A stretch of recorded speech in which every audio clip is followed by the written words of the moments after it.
అందరికీ నమస్కారం అమ్మ.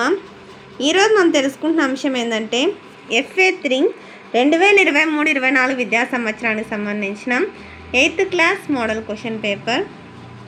ఇక్కడ మనకి ఫస్ట్ 75 మినిట్స్ ఎగ్జామ్ ఉంటుంది. మీకు ఫస్ట్ బహుళ ఐచ్ఛిక ప్రశ్నలు ఇస్తారమ్మా.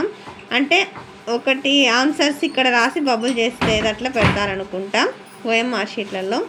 జాగ్రత్తగా స్క్రీన్ షాట్ తీసుకోండి అమ్మా.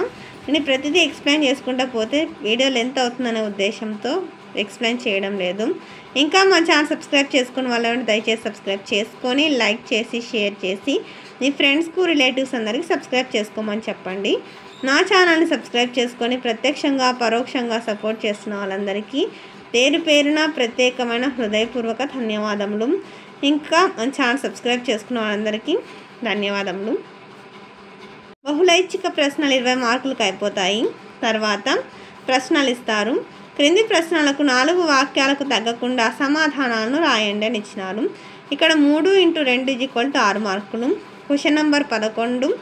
జీవన గమనంలో వేటిని అధిగమించాలి?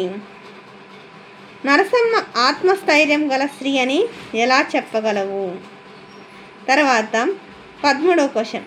మేలిమలుపు పాఠ్యభాగ రచయితను గురించి రాయండి. ఇక్కడ 23, 24 అని ఇచ్చినారు కానీ తప్పు. 24, 25 ప్యాటర్న్ అమ్మ. కొత్త సిలబస్ కొత్త బ్లూ ప్రింట్ ప్రకారం ఉంటుంది. క్రింది ప్రశ్నలకు 8 వాక్యాలకు తగ్గకుండా సమాధానాలను రాయండి. క్వశ్చన్ నెంబర్ 14 4 మార్క్స్ క్వశ్చన్ ఖచ్చితంగా రాయాల్సిందే.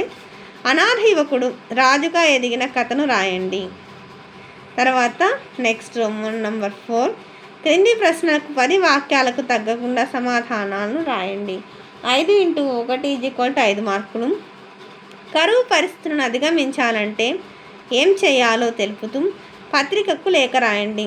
అందరికీ ధన్యవాదాలమ్మా. ఇంకా మన ఛానల్ సబ్స్క్రైబ్ చేసుకొని వాళ్ళు ఎవరంటే దయచేసి సబ్స్క్రైబ్ చేసుకొని లైక్ చేసి షేర్ చేసి మీ ఫ్రెండ్స్కు రిలేటివ్స్ అందరికీ సబ్స్క్రైబ్ చేసుకోమని చెప్పండి.